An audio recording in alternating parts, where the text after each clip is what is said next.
Vishal Gunni IPS అనగానే నెల్లూరులో Narsipatnam first posting ASP అన్నప్పుడు ఒక మెసేజ్ వచ్చింది. నక్సల్స్లో అందరిని ఏరివేయడం కాకుండా ప్రజలతో ఎక్కువగా ఇంటరాక్ట్ అవ్వాలి, మిలిషియా సభ్యుల్ని కూడా అటువైపు వెళ్లకుండా వాళ్ళకి మంచి మార్గం నడపడానికి విశాల్ గున్ని పేరు ఒకసారి బయటకు వచ్చింది. నెక్స్ట్ నెల్లూరు వెళ్ళగానే నెల్లూరులో డైరెక్ట్ రౌడీలతో ఇంటరాక్ట్ అవ్వడం, అక్కడ కూడా మీరు పనిచేస్తున్న టైంలో మీ మీద ఒక చిన్న అపోహ తీసుకొచ్చి మిమ్మల్ని డ్యామేజ్ చేయాలని కూడా చాలామంది చూశారు.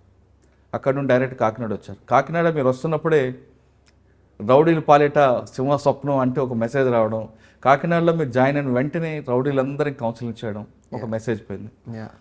అంటే కాకినాడలో మీరు పనిచేస్తున్న టైంలో చాలా నటోరియస్ క్రిమినల్ అజీజ్ అని ఒకటి ఉండేవాడండి. దాదాపు 40-50 కేసులు ఉన్నవాడు, దొరకని వాడిని విశాల్ గుండె గారు పట్టుకోవడం, వాడి దగ్గర నుంచి 50 కేసులు రికవరీ, హైలీ ప్రాపర్టీ అంతా రికవరీ తీసుకొచ్చారు. అదే కాకినాడలో బోటు మునిగిపోవడం కానీ, పిల్లలు అదృశ్యం అవ్వడం, చాలా చాలా ఇష్యూస్ జరిగాయి. కాకినాడలో 2 సంవత్సరాలు కంప్లీట్ అయిన తర్వాత మీరు గుంటూరు వచ్చారు. గుంటూరు రూరల్ మధ్యలో ఆక్టోపస్ కూడా చేసినట్లున్నారు. కరెక్ట్. గుంటూరులో వచ్చింది. గుంటూరు అనగానే ఇది ఒక పల్నాడు, ఇక్కడ రకరకాల క్రైమ్ కనిపిస్తుంది. నక్సల్స్ మూమెంట్, ఫ్యాక్షన్ కనిపిస్తుంది, అన్ని రకాలు ఉంటాయి. ఈ డిఫరెంట్ క్రైమ్ని ఏ విధంగా తీసుకొచ్చారు? ఇక్కడ కూడా మీ మార్క్స్ కనిపించుకొచ్చాయి. అంటే పోలీస్ ఐపీఎస్ ఆఫీసర్ అనగానే హెడ్ క్వార్టర్లో కూర్చోవడం, కింద సబార్డిన పనిచేయడం అనే ఒక ట్రెండ్ని, సెక్టార్ని మీరు పూర్తిగా మార్చి డైరెక్ట్గా ప్రజల దగ్గర వెళ్ళడం. అంటే దీనివల్ల ఒక ప్లస్ కనిపిస్తుంది, ఒక మైనస్ కనిపిస్తుంది. ప్లస్ పబ్లిక్కి డైరెక్ట్గా ఐపీఎస్ ఆఫీసర్కి వెళ్ళాం అనే ఒక మెసేజ్ వస్తుంది. అంటే పోలీస్ వన్న ఐపీఎస్ ఆఫీసర్ మా కోసమే ఉన్నాడు అనేది ఒక మెసేజ్ పోతుంది. కానీ మీ సిబ్బంది మాత్రం మా పని కూడా ఎస్పీ గారు చేయడం వల్ల మాకు పని లేకుండా పోతుంది, వాళ్ళు బాధపడుతుంటారు. ఇవన్నీ ఏ విధంగా మేనేజ్ చేసుకొస్తున్నారు? వాటితో పాటు కరప్షన్ ఎలిగేషన్ వచ్చినప్పుడు మీరు ఎలా ఫీల్ అవుతుంటారు? జనరల్గా ఇంత పని చేస్తున్నప్పుడు పబ్లిక్ కోసం రెగ్యులర్గా కరప్షన్ అనగానే కొంచెం మనసు బాధ అనిపిస్తుంటుంది. ఆ ఎలిగేషన్ చూడడం మీరు ఎంత మానసిక క్షోభకు గురయ్యేవారు? ఈ ప్రశ్న సమాధానం చెప్పే ముందు విశాల్ గున్ని గారి కుటుంబ నేపథ్యం, ఐపీఎస్ అవ్వాలని మీ కళలు ఏ విధంగా సాకారం చేసుకున్నారు? బేసికలీ అండి, వాట్ ఐ ఫీల్ ఇస్ ప్రతి ఒక్క పోస్టింగ్లో ఛాలెంజెస్ ఉంటాయి. అవును. సో మీరు నర్సీపట్నం అన్నారు. సో నర్సీపట్నం నుంచి, నర్సీపట్నం కన్నా ముందు ఒకసారి మీ ఫ్యామిలీ బ్యాక్గ్రౌండ్. యా అండి. So basically my father he retired as an joint director with the government of Karnataka. So my grandfather also was in the freedom movement, so he was in the Quit India movement. Right. He was also a public representative for 20 years, my grandfather garu. Right. So my mother is a housewife, then I have wife who works with the government of India again, and then I have 2 kids. So I have a younger brother who is into business.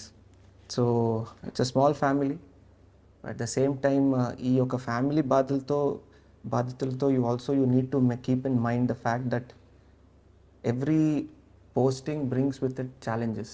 ప్రతి ఒక్క పోస్టింగ్లో చాలా చాలా challenges ఎదుర్కొంటుంటాము.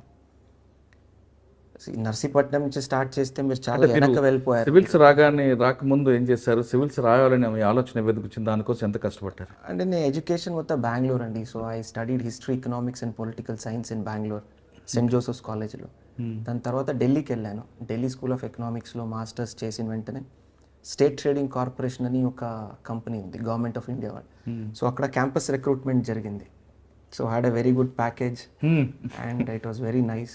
But అదే సివిల్స్లో రాయాలి, ఏదో ఒక మార్పులు తీసుకురావాలని ఒక ఉద్దేశంతో I tried civil services and I got in. అక్కడ ఎస్టీసీలో స్టేట్ ట్రేడింగ్ కార్పొరేషన్లో before I could enter I joined civil services and entered Indian police service. Right sir. అంటే సివిల్స్లో మీరు ఏ ఆప్షన్ తీసుకున్నారు? ఎన్ని గంటలు కష్టపడితే మీరు గోల్ రీచ్ అయ్యారు? సివిల్స్లో అప్పుడు we had this 2 option pattern. నేను సోషియాలజీ తర్వాత పబ్లిక్ అడ్మినిస్ట్రేషన్ తీసుకున్నాను. రైట్. సో ఇది ఒక చాలా టెక్నికల్ క్వశ్చన్ అండి, ఎన్నిసేపు చదవాలి. మొన్న కూడా ఎక్కడో ఏదో వేదిక మీద మాట్లాడుతున్నప్పుడు కూడా చెప్పాను, 10 గంటలు చదివితే ఒక ఐపీఎస్ అయిపోతాను, ఐఏఎస్ అయిపోతుండే కాదు. ప్రతి ఒక్క ఆఫీసరు, ప్రతి ఒక్క ఇండివిజువల్ ఎవరెవరు తయారీ చేస్తున్నారు, ప్రతి ఒక్కరికి they have individual talent, individual hard work. ఇప్పుడు మీరు 1 అవర్లో నేర్చుకునింది నాకు 2 గంటలు కావాలి. అదేవిధంగా నేను 2 గంటలు నేర్చుకునేది మీరు హాఫ్ అన్ అవర్లో చదవగలుగుతారు. Right. So it is not about quantity, it is about quality అని చెప్తుంటాను. సిలబస్లో ఉన్నటువంటి ఎంత మనము మంచిగా దాని మీద పట్టు సాధించి మంచిగా చదువుకొని అర్థం చేసుకొని రేపు దాన్ని ఎగ్జామ్లో మనము రాయగలుగుతాం, దట్ ఈస్ ఎనఫ్. సో 10 గంటలు చదవాలి 20 గంటలు అఫ్ కోర్స్ హార్డ్ వర్క్ ఉండాలి, సిలబస్ కంప్లీట్ అవ్వాలి, ఒక రౌండెడ్ పర్సనాలిటీని డెవలప్ చేసుకోవాలి. అన్నీ జరుగుతున్నటువంటి రాష్ట్రంలో కానీ దేశంలో కానీ అంతర్రాష్ట్ర స్థాయిలో కానీ ఇంటర్నేషనల్ అన్ని రకాల ఇష్యూస్ మీద అవగాహన ఉండాలి. ఇవన్నీ అప్డేట్ చేసుకుంటూ ఇవన్నీ నేర్చుకుంటూ ఎగ్జామ్ని సక్సెస్ఫుల్గా రాయడమే is the challenge for civil service aspirants.